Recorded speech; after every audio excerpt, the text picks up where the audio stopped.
Dear students, today we are going to talk about the various components of the personnel aspects of the administrative system. This is extremely important because the most critical element of any administrative system is its human resource.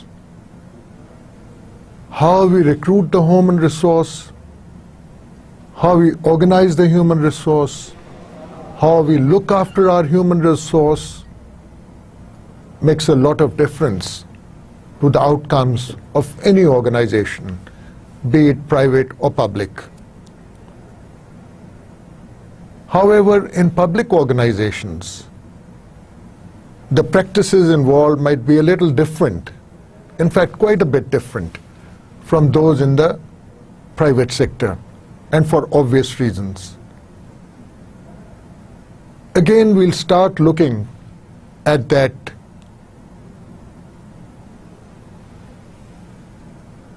concept of bureaucracy, which is so endemic and so systemic to the concept of administrative systems all over the world.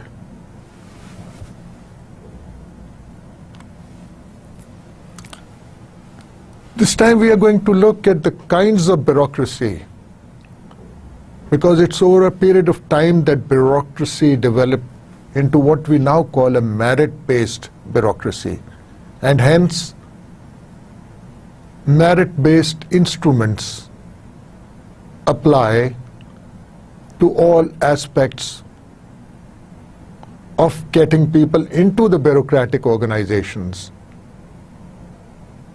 and then their career development as time goes on. There's this concept of guardian bureaucracy. In this, the civil servant is considered the guardian of justice and welfare of the community, a benevolent, well-meaning individual who is there to ensure that justice is done in all aspects of public life. And also, he or she looks after community welfare,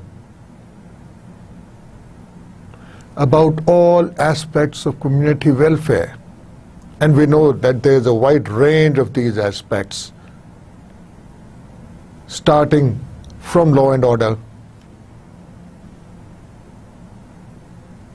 to provision of basic necessities in case of calamities. And of course, there are those routine welfare activities like looking after the poor through some schemes, or for that matter, provision of health, education and social services, especially to the underprivileged classes.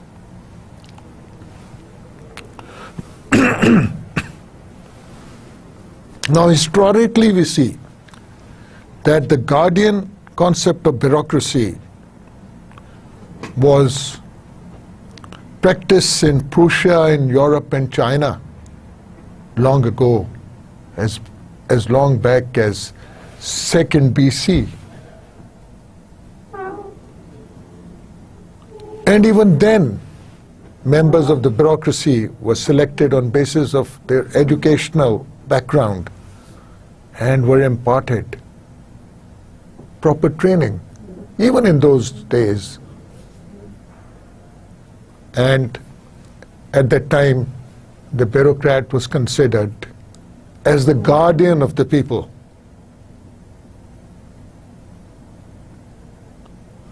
This type of bureaucracy over a period of time developed into a merit-based bureaucracy.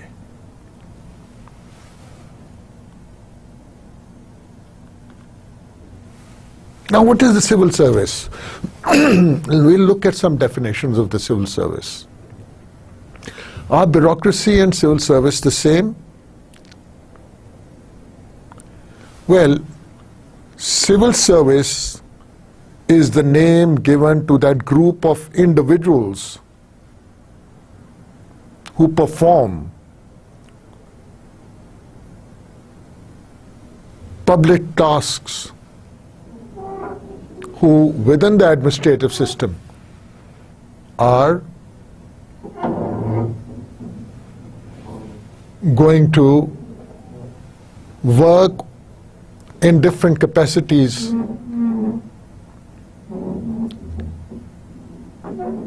in different departments,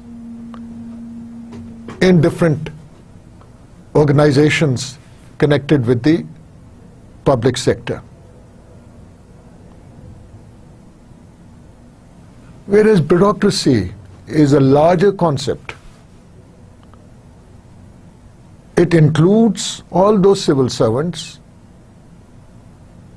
who are working on public posts, but it also highlights the characteristics of this huge working force and how it has developed along with its various features and idiosyncrasies over a period of time. So sometimes bureaucracy, the word bureaucracy has negative connotations, because when we talk of bureaucracy, we at once think of large organizations, overstaffed organizations, inefficient organizations, and organizations that are not really bothered about public delivery, of delivering to the people on the ground. Now, Herman Feiner called the civil service as a professional body of officials, permanent and skilled.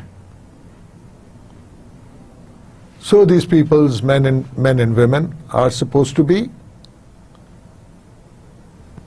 permanently employed.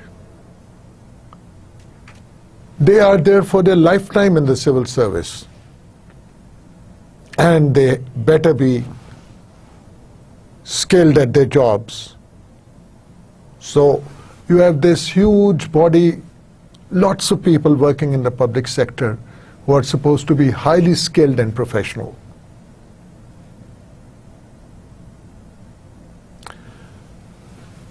Again, this is from E.N. Gladden now,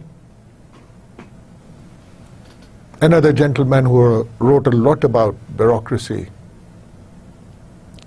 and analyzed its various aspects. He talks about the requirements of a civil servant. And he says, the requirements of a civil service are that it shall be impartially selected, administratively competent, politically neutral. Is that possible? And imbibed with the spirit to serve the community. That negative connotation we talked about, that often, especially in developing countries like ours, it is considered that bureaucracy does not really serve the community. It serves its own ends and the ends of its political masters. Anyway, theoretically speaking, this definition is good, because it wants you to be very competent in administrative matters. It wants you to be at arm's length as far as the politicians are concerned. And it expects that you are imbibed with this great spirit and this commitment to serve the people.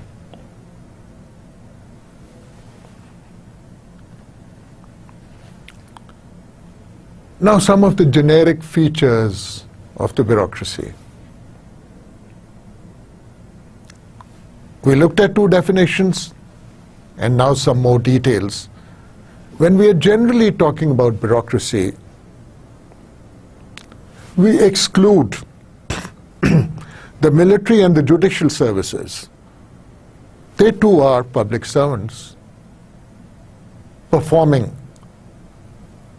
a set of different tasks, but they are not included or not expected to be included in the mainstream concept of bureaucracy vis-a-vis the administrative system of the country.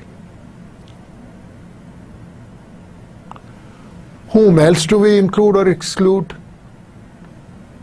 Those holding political office. For example, an MPA or a minister or a member of or a chairman of a subcommittee of the parliament or an advisor to the prime minister or the chief minister. These are political persons holding political offices, and as such they are also not included in the bureaucracy. They are part of the administrative system, definitely. The politicians who are heading ministries are part of the administrative system, but they are not part of the bureaucracy. Because bureaucracy comprises of those personnel only who have been inducted as such for a lifetime career in the civil services. And over a period of time they are trained professionally, on job and off job, to be able to perform more efficiently and in keeping with the changing times. Now he's calling politicians amateur. That doesn't mean that politicians may not know anything about their subject, but of course it means that they do not or may not have been trained that much, may not be skilled that much, may not be that professional regarding that subject, because they have not spent a lifetime of dealing with that subject. So he says that that bureaucracy is a body of professional administrators as opposed to amateur politicians. So we got to bifurcate, we got to make the distinction between these two set of public office holders. The regular lifetime civil servants who have been inducted and trained in a particular manner, and the politicians who at a certain time happen to be holding a public office in connection with that particular subject or area of administrative responsibility.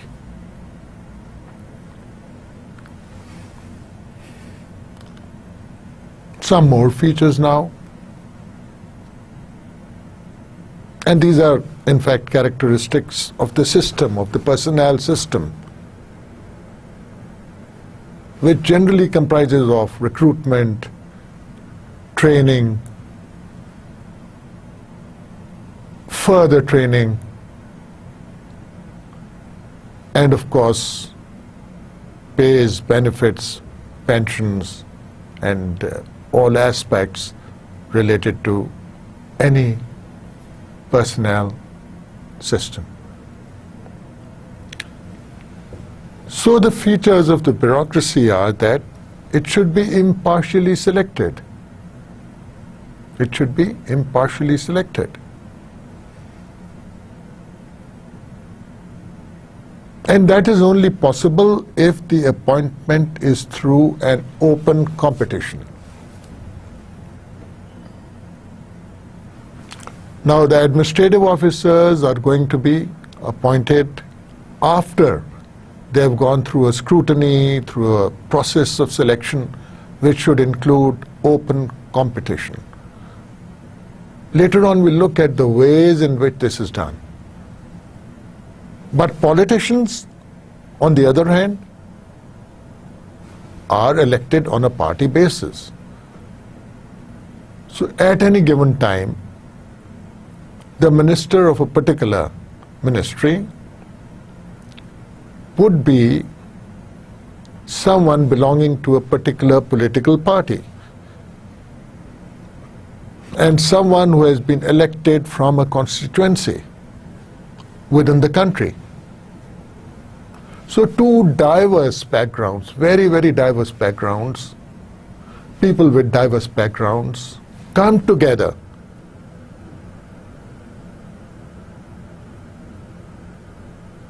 and make up the administrative system, whose sole objective is supposed to be serve the people.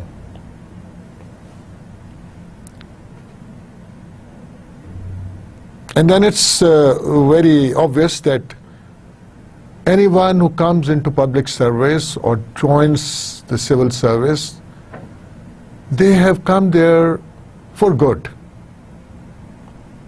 They have decided since day one that they want to make public service their career, primarily their career. And they are willing to spend their whole life working as civil servants. Because over a period of time they know they will be well trained, their skills will be upgraded from time to time, they will be promoted, they will be looked after, they will have certain perks and privileges, and when they retire, they do have generally a pension to look forward to. So this concept of lifetime occupation,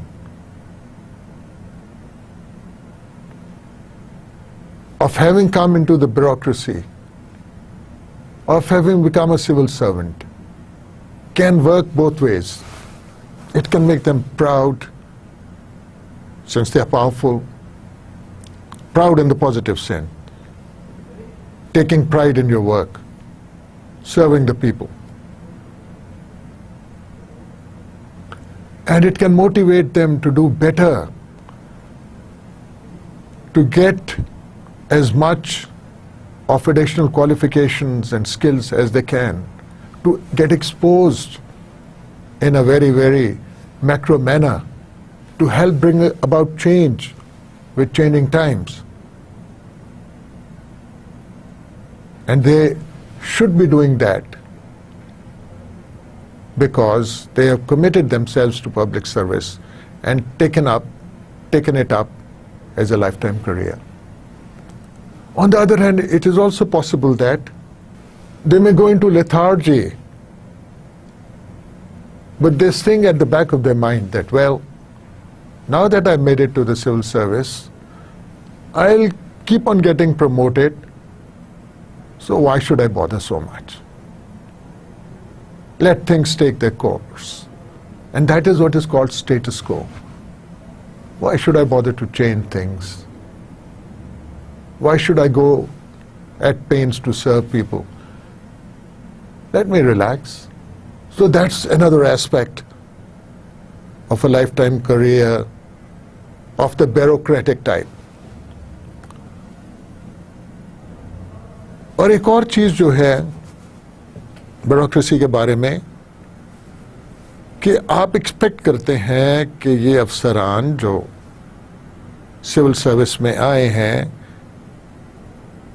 मुकाबले का इम्तिहान देकर आए हैं और उनकी training भी की जा रही है वक्तन फ़वक्तन, तो वो अपनी क्वालिफ़िकेशंस की वजह से, अपने वर्क एक्सपीरियंस की वजह से, इस ट्रेनिंग की वजह से अपने प्रोफेशन में, अपने सब्जेक्ट में एक्सपर्ट्स बन जाएंगे और उनकी एक्सपर्टीज़ का फ़ायदा आवाम को होगा, मुल्क को होगा, सियासतदान को होगा। क्योंकि जब वो पॉलिसी बनाता है तो सीनियर ब्यूरोक्रेट्स की जब उसमें इनपुट जाती है, तो अगर एक प्रोफेशनल अपनी इनपुट उस पॉलिसी फॉर्मुलेशन में दे रहा है तो जाहिर है पॉलिसी के खद्दो खाल बेहतर होंगे। और क्या फीचर्स हैं? एक और फीचर हमने इसकी पहले भी बात की है कि जो ब्यूरोक्रेटिक ऑर्गेनाइजेशन होती है, that is organized on the principle of hierarchy, यानी एक लैडर ऑफ प्रमोशन होता है, पोस्ट होती हैं, लोअर पोस्ट होती है, फिर उससे हायर, फिर उससे हायर, फिर उससे हायर। आप जहां भी इंडक्ट होते हैं ब्यूरोक्रेसी में, most of the time there is a higher post you are looking up to and working towards it. और जो आपका सुपरवाइजर है या उस वक्त आपका ऑफिसर इंचार्ज है, वो भी एक्सपेक्ट कर रहा होता है प्रमोशन, आप भी एक्सपेक्ट कर रहे होते हैं प्रमोशन। तो ये जो मुख्तलिफ पोस्ट और मुख्तलिफ लेवल्स रखी गई हैं, इसको हायरार्किकल ऑर्गेनाइजेशन कहते हैं। मसलन हमारे यहाँ एक टिपिकल मिनिस्ट्री में आपको नज़र आएगा कि एक सेक्शन ऑफिसर है, उसके ऊपर डिप्टी सेक्रेटरी है, फिर जॉइंट सेक्रेटरी है, एडिशनल सेक्रेटरी भी हो सकता है, और फिर एडमिनिस्ट्रेटिव सेक्रेटरी है। तो गोया ये एक वेल एस्टैब्लिश्ड हायरार्की है। And the person working at the bottom as a section officer may want to, would want to improve his qualifications and get all the requisite training so that he keeps on getting promoted from one step of the hierarchy to the next higher step and so on. Okay, now this is very important. Private profit. As a civil servant, you are not supposed to indulge in any activity which brings you monetary returns while you are in the service. As a public servant, you are not supposed to involve yourself into any such activities. And it is presumed that your career system has been developed in such a manner, that you have been inducted in such a manner, that all those personality traits which were required of you and which were thought to be there when you were being evaluated will not let you indulge in the incentive for private profit. That you will be honest, you will practice integrity, and also you will not look for other businesses, because there could be a conflict of interest, to say the least, while you are in the civil service. Anonymity. You are not expected to show off. You're supposed to quietly keep on working towards the objectives. You may be giving relief to a lot of people, but it's not necessary that they should know who you are, what your name is perhaps, or what your designation is. You don't have to portray yourself as a benefactor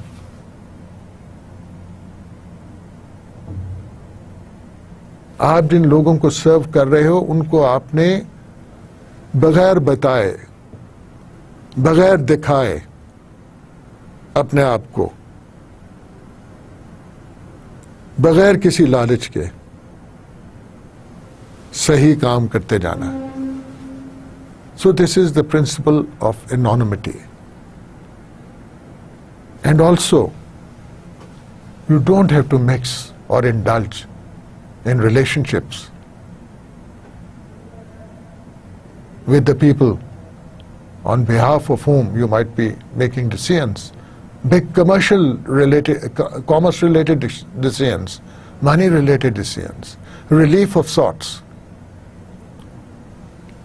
اگر ان لوگوں کو آپ کا پتہ ہی نہیں ہوگا کون کیا کر رہا ہے، کیسے کر رہا ہے، کیا نام ہے اس کا، ظاہر ہے وہ ڈس آنیسٹی اور کرپشن کا ایلیمنٹ بہت منیمائز ہو جاتا ہے. اسی لیے یہ پرنسپل آف انانیمٹی ایک کارڈینل پرنسپل رکھا گیا ہے ان دا سیلف سروس کہ چپ چاپ آپ اپنا کام آنیسٹلی کرتے جائیے گا. پیٹرنیج بیوروکریسی کی ہم نے بات کی.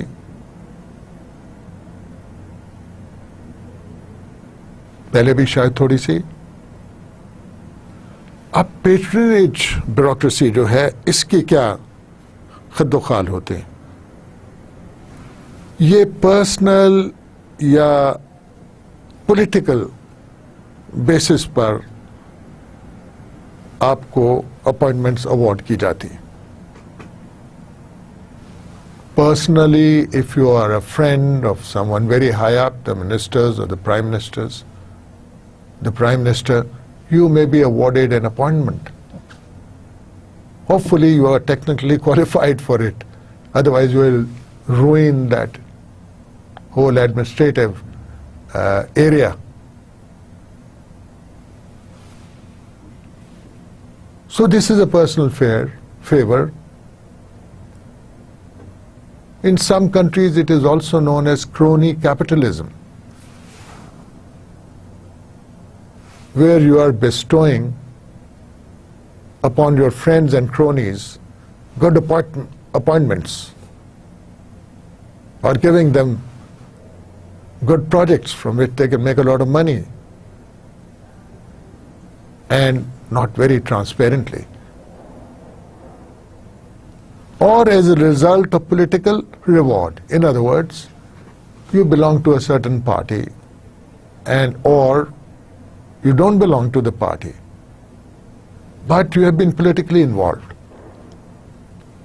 You have been giving favors, money, support, lobbying for a certain candidate or for a certain party. So when that party comes into power, اگر آپ نے جس پارٹی کو اتنا کچھ فائدہ پہنچایا ہے جب وہ کیمپین کر رہی تھی، آپ نے ان کی فنڈنگ کی ہے، آپ نے ان کو دوسرے طریقوں سے فائدہ اٹھایا ہے، فائدہ دیا ہے، تو جب وہ پارٹی پاور میں آئے گی آپ یہ ایکسپیکٹ کر رہے ہیں کہ آپ کو وہ کوئی اچھی سی اپوائنٹمنٹ دے دیں گے، کسی ایسی منسٹری میں لگا دیں گے جہاں سے آپ کچھ نہ کچھ تو بنا سکیں. سو اس قسم کی پولیٹیکل ریوارڈ جو ہے پیٹرنیج کا ایک سسٹم ہے، اور لوگوں کو اپوائنٹ کیا جاتا ہے اس قسم کے سسٹمز میں. خاص طور پہ یہ سسٹم جو ہے یو ایس میں رائج رہا ہے، اور ایک وقت تو 100% بیوروکریسی جو ہے کی اپوائنٹمنٹس جو ہے اسی طرح فل ان ہوتی تھی. لیکن آج کل کم ہو گیا ہے، اور کچھ سلیکٹو پوسٹ صرف پیٹرنیج سسٹم یا جس کو اسپوائل سسٹمز بھی کہا جاتا ہے، اس پیٹرنیج سسٹم یا اسپوائل سسٹم کے تحت وہ پوسٹ فل ان ہوتی ہیں. US is the major country where this has been practiced for a long time and is still being practiced today. لیکن اور ملکوں میں بھی تھوڑا بہت ایسا چلتا رہا ہے، اور ہمیں پتہ ہے کہ UK میں بھی 19th سینچری میں یہ سسٹم رہا کہ جو پاور میں آیا وہ ساتھ اپنے اپوائنٹیز بھی لے آیا. और even in merit based bureaucracy, जैसे हमारे पाकिस्तान में मेरिट बेस्ड ब्यूरोक्रेसी है, लेकिन still we see from time to time there are examples of people being appointed on key positions because they are friends, they have personal connections, and as such are granted this favor, or they have been political supporters and funders of the party which has come into power. Now another bureaucracy, caste bureaucracy. Interesting.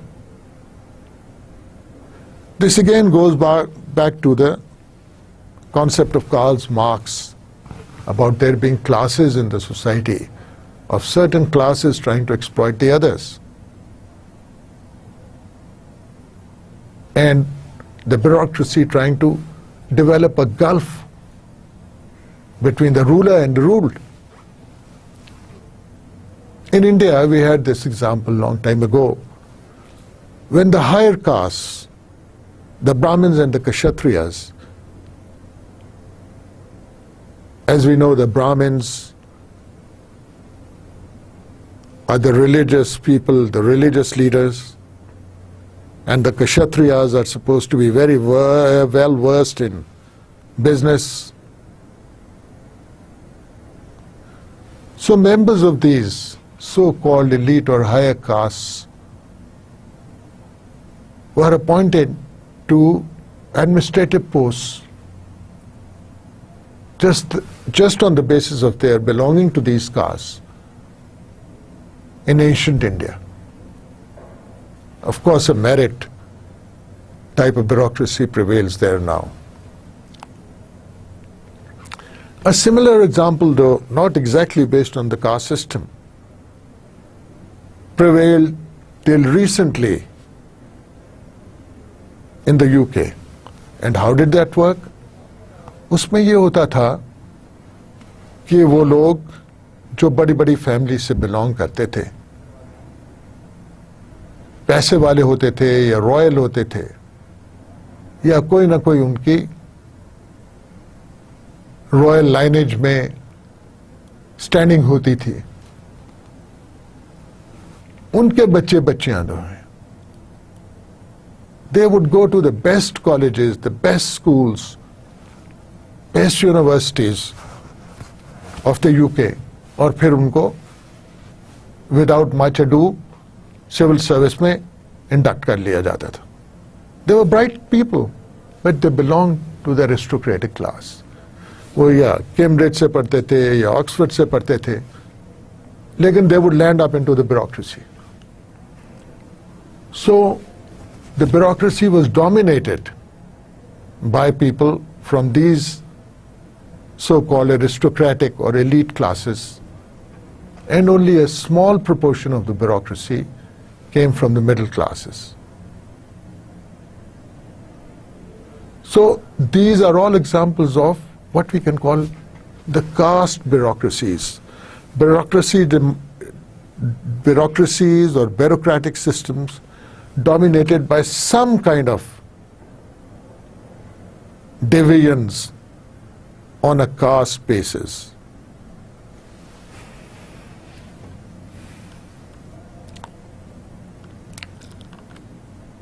अब आइएगा, let's have a look at the merit bureaucracy, which is supposed to be practiced worldwide now and is supposed to have established itself as the way to go. कि ऐसे ही होना चाहिए, bureaucracy इस किस्म की होनी चाहिए, merit पर based होनी चाहिए, और उसके खद्दो-खाल क्या होंगे? उसमें आप रिक्रूटमेंट जो है competitive system से करेंगे, यानी एक इम्तिहान होगा या बहुत से इम्तिहानात होंगे मुख्तलिफ किस्म के, जिसमें हर कोई अपीयर हो सकता है. ऑफ कोर्स जो बेसिक क्वालिफिकेशंस हैं वो तो मद्देनजर रखनी पड़ेगी, और अगर और कोई रिस्ट्रिक्शंस हैं रिलेटिंग टू या फैसिलिटीज हैं relating to your residential status के, आप आपका डोमिसाइल कहाँ का है, या फैसिलिटीज बेस्ड ऑन जेंडर, तो وہ آپ انجوائے کر سکتے ہیں, but otherwise it is a open competitive system and you have to take a competitive civil service exam to be able to get inducted into a merit-based bureaucracy. اس میں پھر characteristics آ جاتے ہیں کہ یہ جیسے ہم نے پہلے بھی بات کی, آپ کو ایک لائف ٹائم کریئر دیتی ہے. The tenure is not for 1 year, 2 years or 3 years.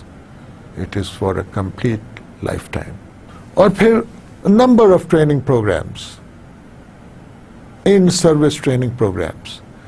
یعنی جب آپ نے جوائن کر لیے بیوروکریسی تو آپ کی trainings from time to time ہوتی جائیں گی.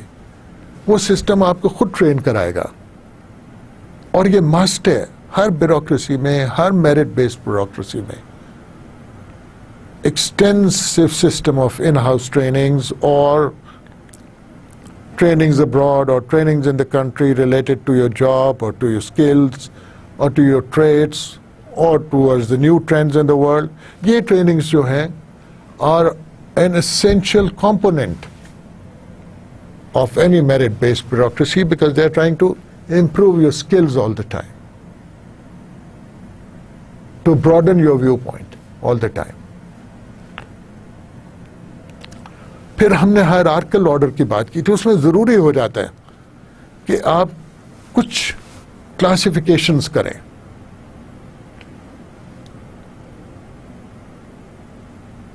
یعنی آپ پوزیشن کے بیسس پر کچھ کلاسیفیکیشنز کریں, کیونکہ ہر ادارے کا کام دوسروں سے مختلف ہے. ایڈمنسٹریٹو اداروں کے جو پولیس نے کام کرنا ہے وہ آڈٹ سروس کے لوگوں کے کام سے بہت مختلف ہے. جو کسٹم والوں نے کام کرنا ہے وہ پوسٹل والوں کے کام سے بہت مختلف ہے.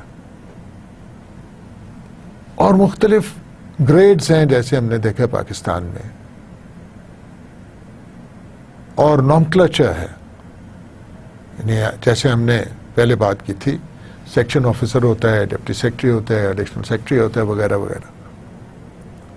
تو کچھ نہ کچھ کلاسیفیکیشنز آپ کو چاہیے ہوں گی to make this system work. پھر you go to have a rational approach to pay and allowances, کہ آپ نے جو پے یا اس کے ساتھ کوئی الاؤنسز یا پرکس یا پریولیجز منسلک ہیں کسی ایک خاص پوزیشن کے ساتھ, تو وہ ریشنل ہونے چاہیے. یعنی یہ نہیں کہ خواہ مخواہ آپ کسی پوزیشن کو 3 لاکھ دے رہے ہیں ایک محکمے میں, اور اس سے ملتی جلتی پوزیشن ایک اور محکمے میں ہے اور اس کو آپ 1 لاکھ کی تنخواہ دے رہے ہیں.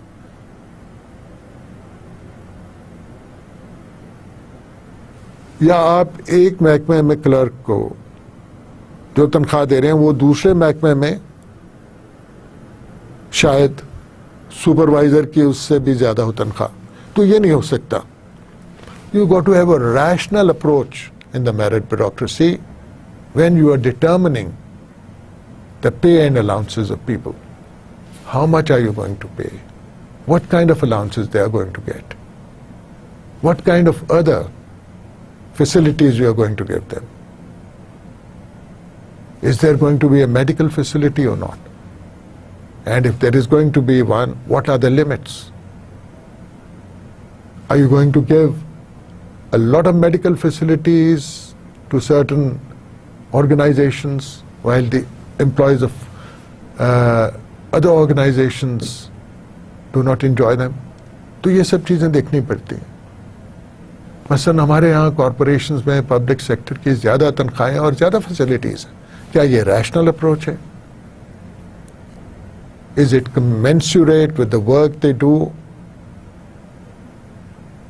So we have to look at all that. تو آپ کی انڈکشن جو ہے سول سروس میں وہ میرٹ پر ہوئی ہے. I've gone through a competitive exam. What about promotion? Again, promotion should be based on merit. And there are ways and means of determining that merit for promotion purposes, उसको हम आगे चल के detail में discuss करेंगे. But जो principal है, जो असूल है, जिस पर हमें कारबंद रहना चाहिए और जो हिस्सा है मेरिट ब्यूरोक्रेसी के कॉन्सेप्ट का, it says promotion has to be based on the merit principle. Retirement programs. अब एक शख्स ने पूरी जिंदगी एक खास तरीका कार के तहत पब्लिक सर्विस में गुजार दी, तो जब वो रिटायर हो रहा है, at the end of the day all administrative systems, all bureaucracies, all public service systems provide for a pension or some other retirement program. So this is a very important part of the setup, because this is one of the main attractions which brings competent and capable people into the bureaucracy. That once they go home after having served the nation and the country and the public, they will have something to depend upon.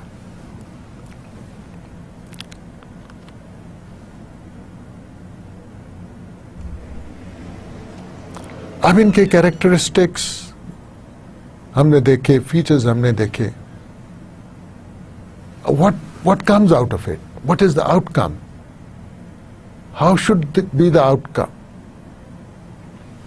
Representative bureaucracies are responsible and responsive to political forces which command the support of electorate at a given time. Representative bureaucracy क्या होती है? उसको कहा जाता है जो हुकूमत वक्त में जो पार्टी है उसकी बात करे, उसके प्रोग्राम आगे लेकर चले, उनमें रखना ना डाले. यानी people, politicians who have been elected as representatives from a political party and have come into power and are trying to go ahead and deliver to the people based on their manifestos. If the bureaucracy goes along with them fully and maybe overboard sometimes, trying to be more loyal than the king, then that is called a representative bureaucracy. And in such a setup, people belonging to the parties which have not come into power may suffer at the hands of the representative bureaucracy. So it is not all a positive connotation which this enjoys. At times, bureaucracy, such a bureaucracy may even be utilized to persecute the opponents of the political party who's in power. Then another concept here, party-state bureaucracies.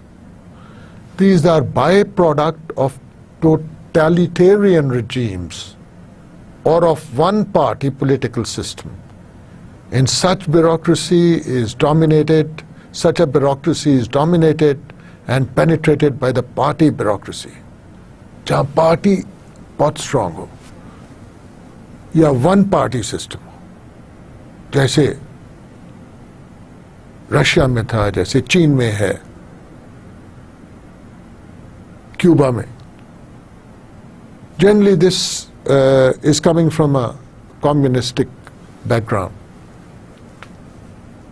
So the party-state bureaucracies are where actually the distinction between bureaucracy and the party or the politician is lost. or becomes very vague. यानी इसमें bureaucracy भी party हो जाती है और party ही bureaucracy हो जाती है, क्योंकि जो पार्टी के ओहदेदार हैं वो ब्यूरोक्रेसी में डाल दिए जाते हैं. Even in China now, there may be a merit-based bureaucracy, but the key party people do make their way into the bureaucracy. Or they have a parallel set of bureaucracy which may be even more powerful than the so-called merit bureaucracy. So, one-party systems or totalitarian regimes where no opposition is tolerated. Under such circumstances, you can find what we call party-state bureaucracies. And then another type of bureaucracy, military-dominated bureaucracy, wherein the armed forces in control install their representatives in key administrative posts. We don't have to go very far for any example. It's our own country, one of the best examples of this. Whenever there have been martial laws in Pakistan, we find more and more people from the military being pushed into the bureaucracy, becoming bureaucrats overnight. A brigadier may start heading a division in one way or other, or state-owned corporations are a very favorite slot for such bureaucrats, military bureaucrats.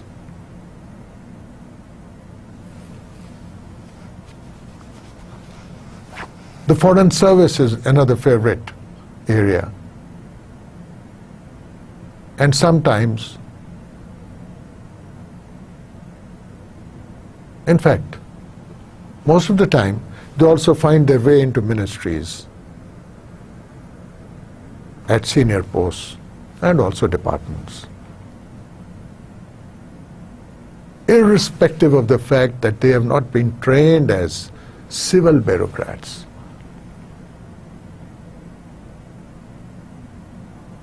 They have not come through the competitive exam, and they have not undergone those trainings which are supposed to make the bureaucrat professional and attuned to the changing times, and also a person who is well-rounded, has been exposed to the world, and has been prepared to deliver to the people.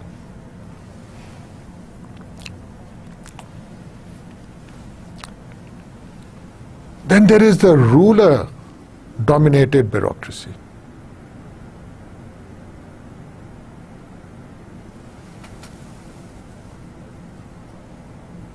Now we saw that during military regimes, the military personnel came in as bureaucrats.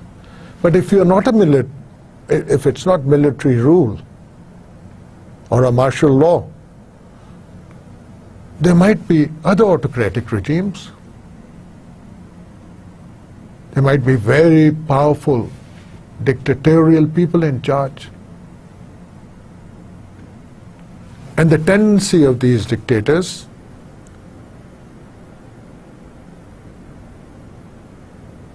one could point out a lot of dictators in the Middle East recently. We have had them. And in such setups, you get ruler-dominated bureaucracies. In other words, whatever word comes from that particular person, the autocrat, it has to be implemented. The bureaucrat cannot say no. Otherwise, you won't stay in the bureaucracy. So the ruler-dominated bureaucracies carry out the will of that person, irrespective of whether that is in the interest of the people or not. And sometimes the will of that person can be very, very negative.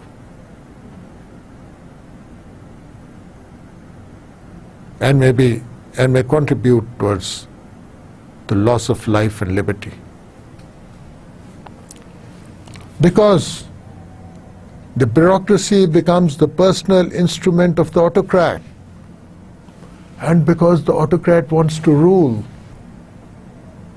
and because the autocrat thinks he will or she will never die, and because the autocrat wants to extend his or her rule, and that they can only do if they strengthen their control, which is possible by eliminating the opponents, or at least crushing them.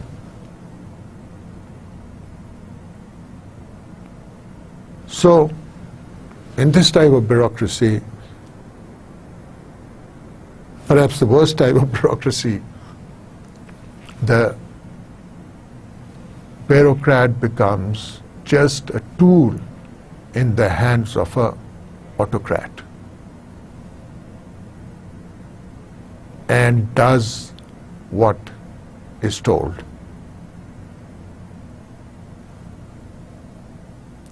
Another category, ruling bureaucracies. Ruling bureaucracies are found in colonial rules wherein the bureaucracy itself becomes the de facto ruling element, wielding both administrative and political power. So in a vacuum where there is no genuine political power, there is no real election or there is no representative government, or where there is a colonial ruler from outside,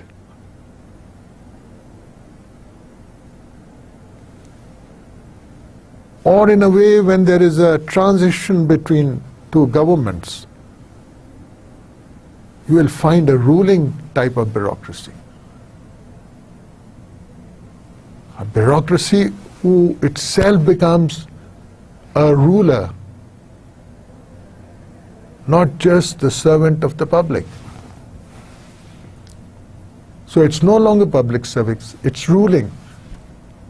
It's wielding immense powers because the administrative and political powers are combined in one hand, in one place. So under such circumstances, you have what has been termed as a ruling bureaucracy.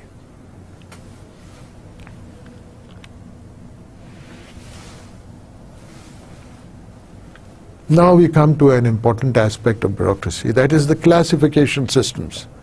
What is classification? If you go to recruit employees in the civil service, you've got to classify them in some matter.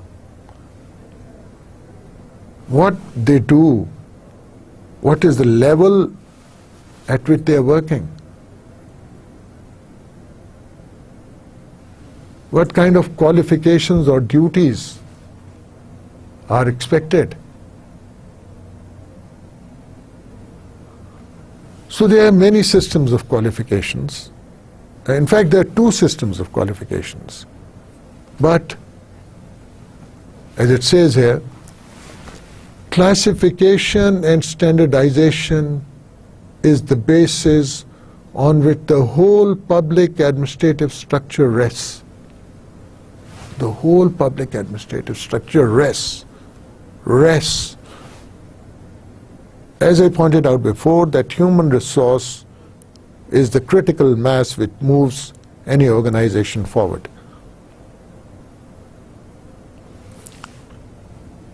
And to ensure the organization and rationality of this human resource, you've got to classify it. So proper classification ensures efficiency of recruitment and creation of a rational promotion system and equitable treatment for those working in different departments. تو آپ نے کیوں classification کرنی ہے؟ کیونکہ اس کی وجہ سے ایفیشنسی، آپ کی جو ریکروٹمنٹ کی ایفیشنسی ہے، یعنی کیا آپ نے اچھے لوگ ریکروٹ کیے ہیں، وہ انشور ہو جائے گی کہ آپ اچھے لوگ ریکروٹ کریں گے اگر آپ نے پراپر کلاسیفیکیشن کر لی کہ ہمیں کون بندہ چاہیے، کیسا بندہ چاہیے، اس کی ڈیوٹیز اور رسپانسبلٹیز کیا ہوں گی، اور آگے اس کا پروموشن کا سلسلہ کیا ہوگا، پروموشن کے چانسز کیا ہوں گے، پروموشن کا طریقہ کار کیا ہوگا.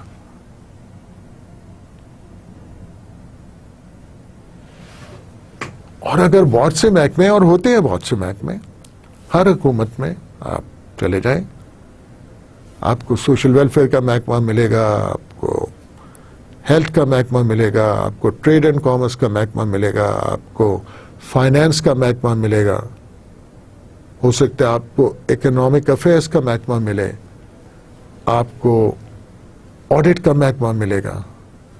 تو تمام سوشل یا اکنامک محکمے یا دوسرے محکمے، لا اینڈ آرڈر کے محکمے جو ہیں وہ، یا کوئی اسپیشلائزڈ محکمے ہیں یا ریگولیٹری اتھارٹیز ہیں،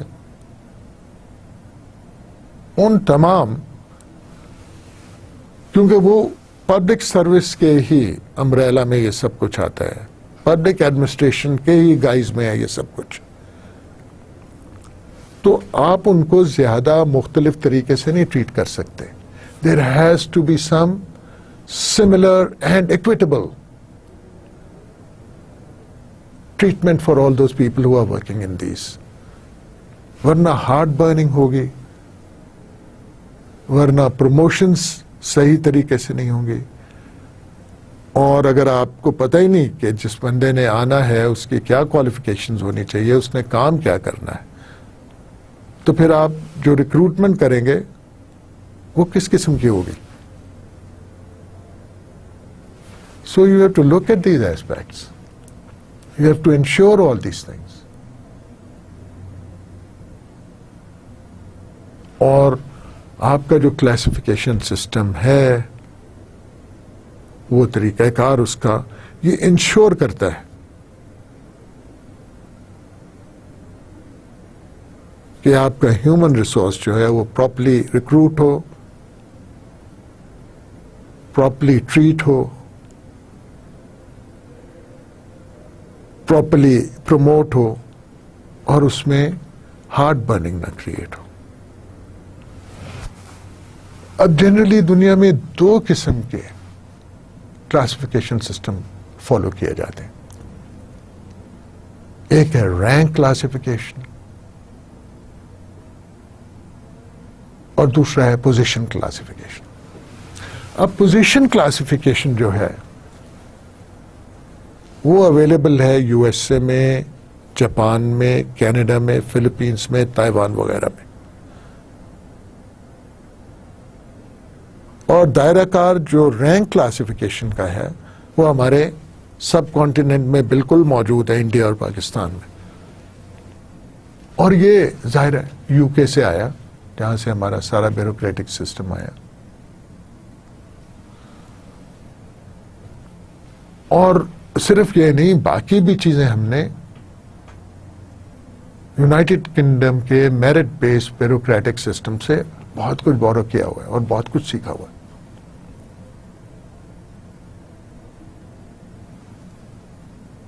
اور اس کے علاوہ فرانس بھی ہے، جرمنی بھی ہے، ملیشیا بھی ہے، جہاں رینک کلاسیفیکیشن استعمال ہوتی ہے.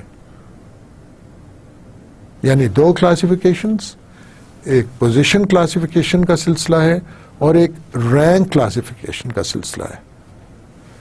پوزیشن کلاسیفیکیشن جو ہے وہ ہم دیکھ رہے ہیں کہ امریکن کانٹیننٹ میں اور جاپان میں، تائیوان میں چل رہا ہے کام. اور کسی حد تک ہم یہ بھی دیکھ رہے ہیں کہ یہ بڑی اسپیشلائزڈ اکانومیز ہیں. انفیکٹ جہاں اسپیشلائزیشن ہے وہاں پر پوزیشن کلاسیفیکیشن system right हो जाता है. And on the other hand, जहाँ पर generalist approach है कुछ towards civil service and recruitment, वहाँ पर rank classification system right है. Towards the end now, let's have a look at the summary of what we did today. We talked about the civil service, and we talked of it in really nice terms. It is supposed to be a guardian to all. In other words, it is supposed to provide justice to all. Of course, it is supposed to serve the public, but the basis of all that service is justice. And we talked about a professional bureaucracy, properly inducted, well trained, with a laid out career path, including promotions and upgradation of skills from time to time to attune the bureaucracy towards the bigger, wider goals and to the changing world. We also found that all this should be done anonymously, that the bureaucracy should not come in the forefront. No one should know who is doing what. If the bureaucracy is to function unscrupulously and properly serve the people. We also found that when talking about civilian bureaucracy per se, or of the public administrative system, the military and the judiciary, the military bureaucracy and the judges are not included. And there is also a distinction between the politician and the bureaucrat, the political master and the bureaucrat. So any politician enjoying a so-called administrative post or dealing with matters of administration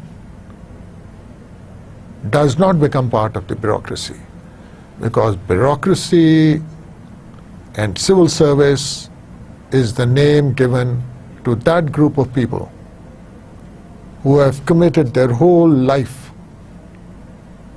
to the public service and are therefore undergoing all the processes connected with it, including trainings, skill upgradation, and promotion.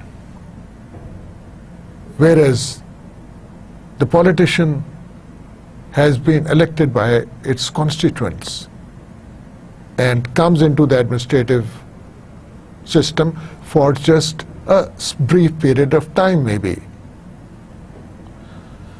Then we looked at the types of bureaucracy and found that patronage bureaucracy used to be the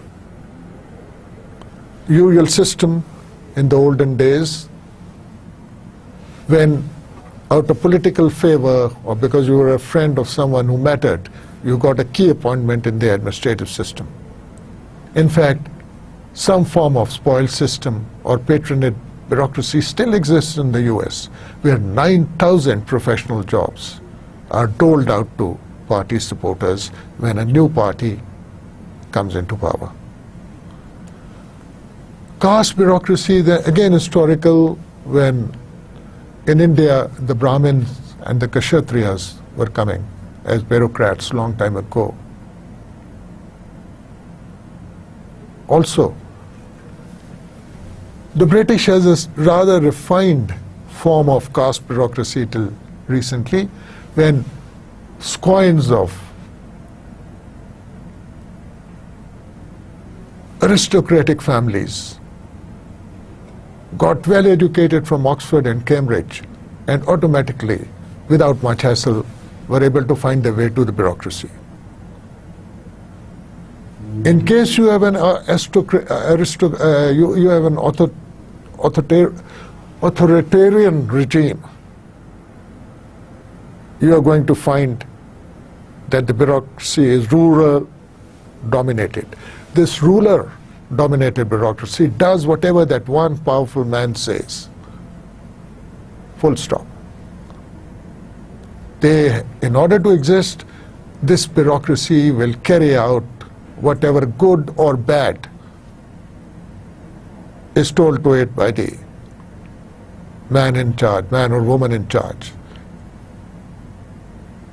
In case of military rule, we see many military men coming into the bureaucracy and occupying key posts, as always happened in Pakistan.